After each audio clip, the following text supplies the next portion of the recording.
Welcome to the live. Welcome to the live stream. And if you are watching the replay, welcome to the replay. Thank you for being here. And as always, I like to start off by saying to please feel free to let us know your thoughts and join the chat. I'm always looking for interaction with the audience. And I thought today we would take a look at something, I guess, a little more fun. It's Sunday, so a bit of a slow news day for Canadian politics and in the political world.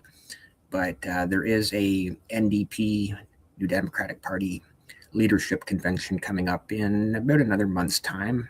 I think it's 5 weeks away. So I thought I would take a quick look at who are the leadership candidates and what that might mean for the future of the NDP party here in Canada. So, yeah, and honestly, these names are relatively unknown in the political world. I will just, quickly go through their names and a little bit of their background. I'm trying to get away from just reading the notes. I've noticed the last few days I was just reading notes and definitely not very engaging. So I will try to, like I say, sort of veer away from that. Now, with that said, obviously, I do have to rely on some of my notes to just read who these people are. So first up is Rob Ashton, and he is a labor union leader and longtime activist. He serves as the president of the International Longshore and Warehouse Union, and he's running on a platform that emphasizes workers' rights and deep connections with organized labor, which are traditional pillars of the NDP base. Ashton brings union leadership and grassroots activism to the race, anchoring the party's historic ties to Canada's labor movement. So yeah, first guy, Rob Ashton, never heard of him. I'm sure most people have also never heard of him before. So yeah, that's person number one. Second person up, Danielle Johnston, a registered social worker and municipal councillor from British Columbia's Weewakeks Nation. Johnston emphasizes equity, community building, and Indigenous representation. She frames her leadership bid around anti-racism, affordable housing, and grassroots organizing. Johnston offers a fresh, intersectional voice rooted in frontline community work and Indigenous leadership. So again, another person that I have never heard of, and I'm sure most of you have probably never heard of either. Third person, now this name does sound familiar. I don't really know who he is, but the third person up is Avi Lewis. And like I said, the name sounds familiar, but I'm not 100% sure who he is. So just the brief background: longtime progressive activist, filmmaker, and climate advocate with deep roots in left-wing politics.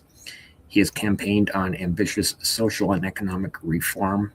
I think that should be he is campaigning on ambitious social and economic reform, including strong climate action and redistribution policies. Of course, the left wants to redistribute redistribution policies. Yes, that's what the left always wants to do. Lewis has also been one of the most financially successful fundraisers in the leadership field, suggesting strong organizational support.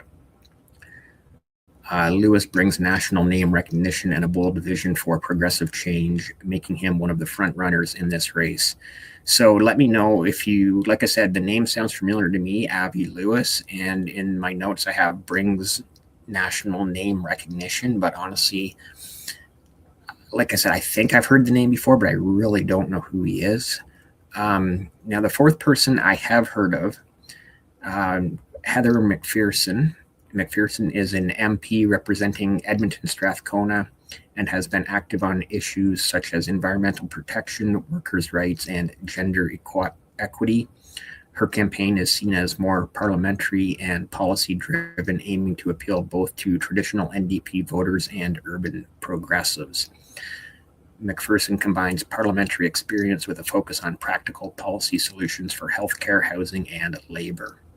And so, again, probably the one that any of us who follow Canadian politics that we have heard of simply because she actually is the only one who is a sitting MP, and I do have that later in my notes as well.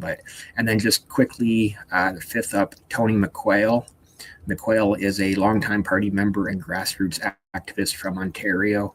So again, let me know in the comments if you have heard of any of these people: Rob Ashton, Tennille Johnston, Abby Lewis, Heather McPherson, or Tony McQuail.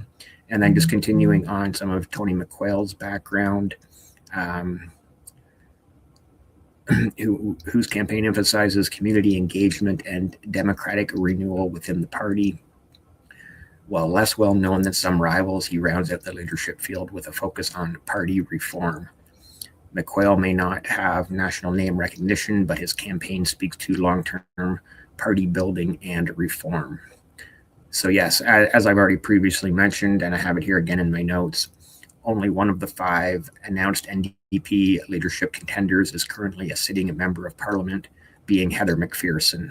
And as I've already said, she is the MP for Edmonton Strathcona, and she was originally elected in 2019 and has been reelected since.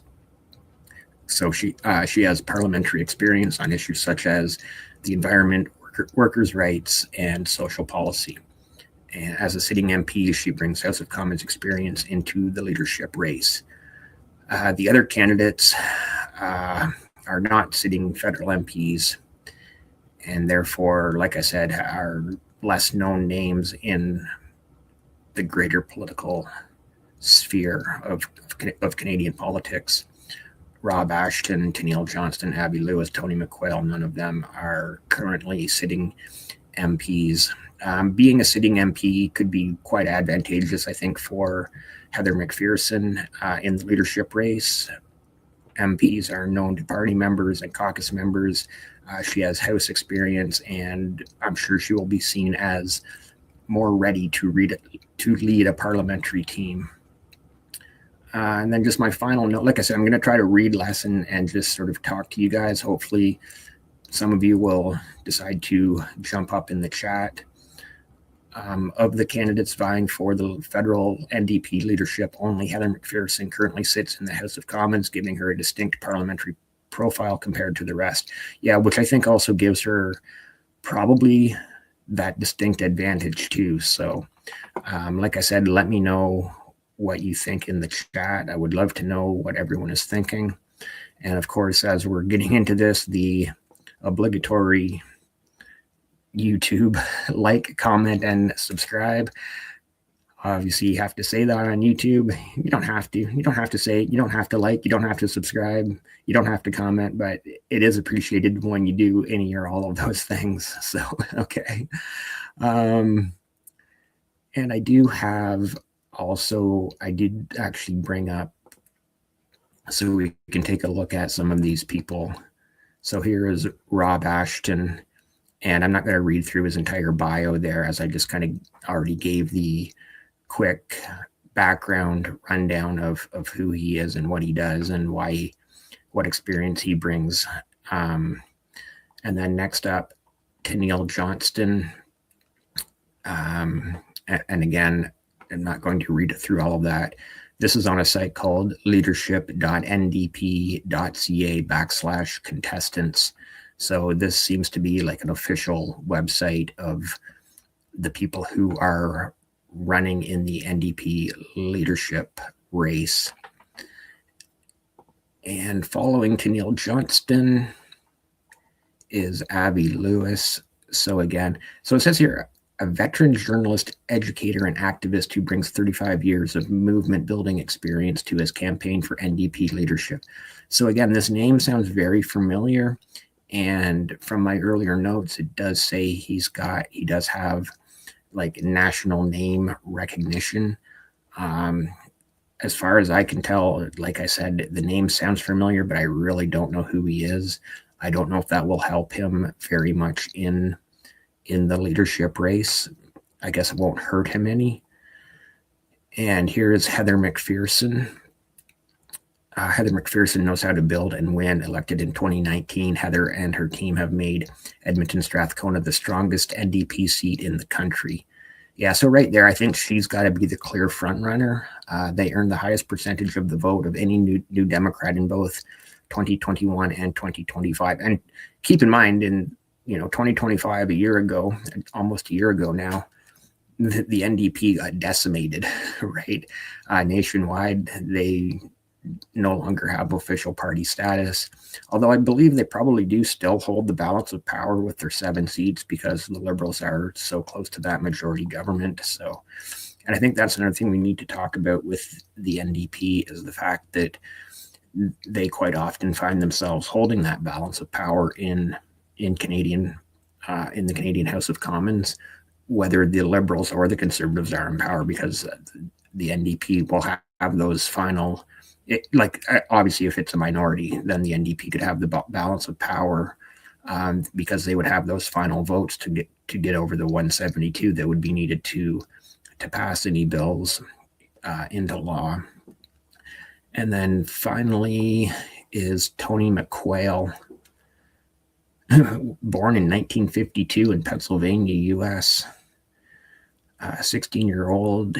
He did draft counseling at the local Quaker meeting house. His draft counseling convinced him he could not cooperate with that corrupt system. He initially planned to go to prison, but realized he would have to be a tax resister when released. He immigrated to Canada in 1971. He worked as a hired hand on a dairy farm and on a barn construction crew. In 1973, he purchased a rundown 100-acre farm in Huron County. While farming, he went to university and graduated with a Bachelor of Environmental Studies from the University of Waterloo in 1976. He became a Canadian citizen in 1977. As a young farmer, he realized that decisions made in Ottawa could have a serious impact on his community and farm. He ran as the NDP candidate in the 1980 federal election. So what is that? 10, 20, 30, 40, 6 years later, he's... Okay, he has run 5 times federally and twice provincially for the NDP. He served 3 terms as an elected trustee on the Huron County Board of Education during the 1980s. So it doesn't say he ever won any of these 5 times. He has run 5 times federally and twice provincially for the NDP. And then it goes on to say he served 3 terms as elected trustee on the Huron County Board of Education. It doesn't say that he served any of those 5 terms, like any of those 5 times that he ran for the NDP that he was elected. Well, maybe 6 times a term, who knows, right? In the early 90s, he served as an executive assistant to the Honorable Elmer Buchanan, Ontario Minister of Agriculture, Food and Rural Affairs. Okay, so that is the quick overview. I think obviously you have to look at this saying it's very much most likely that Heather McPherson is the odds-on favorite. That's what I would surmise from this. She is already a sitting MP. She held together that riding in 2025, even though the NDP, like I said, were getting decimated nationwide. And yeah, so I think she's got a pretty good chance. And so since this is a Sunday live stream, I think I am going to keep it much shorter today. I do want to, again, just pull this one up on the ticker down below, and I want to say thank you to everyone who has supported these live streams by sending a super sticker or super chat using the cash icon in the YouTube chat window. Obviously, it's never expected, but always appreciated. So thank you so much to anyone and everyone who has ever done that in the past. And future thank you to anyone who does it in the future. It's, like I said, always, always, always, always, always, always, always super, super, super appreciated. It does help me keep going. It does help me out, obviously, a little bit. So that's always nice. And yes, I do appreciate that so very, very much. And then finally, just obviously want to remind everyone to, feel free to hit the like button, comment down below. If you're watching the replay, leave a comment down below and hit that subscribe button. We're trying to get back up to 1,600 subscribers. We were there a few weeks ago or a month or so ago and have since again fallen back a little bit. So we hope to get back up with these daily live streams. And we'll be back tomorrow. Usually Mondays are much busier days for news and politics, political news. So we are going to be trying to continue our run of live streaming every single day, and hopefully we can continue growing these live streams and getting more people to join into the chat and make the live streams better for everyone. I know you've probably heard me say it before that the live streams are immensely better when there is a lot of chatter in the chat window. So always appreciated when people join the chat. And then just lastly, I'll put her up there again, Heather McPherson. I do believe she has the best odds, but we'll wait and see over the next, like I said, it's coming up, I think, in about 5 weeks time. So we'll probably circle back to this topic once we get closer to the NDP convention, and we'll see how it goes from there. But as of right now, Heather McPherson, in my opinion, is the odds-on favorite to become the next leader of the New Democratic Party of Canada. So that is, like I said, that's the way I'm looking at it. That's my opinion. So please feel free to let me know your thoughts. I'm always open to hearing ideas and suggestions from other people. And like I said, I'm going to keep this one shorter because it is just Sunday afternoon, and I'm sure many people are doing many other things. With that said, thank you so much for joining me on today's live stream, and I will see you again tomorrow. We are going live every single day, sometime between 4:30 and 5 p.m. Eastern time. So hopefully you can join the live streams. And yes, thank you all so much. And I will see you again tomorrow.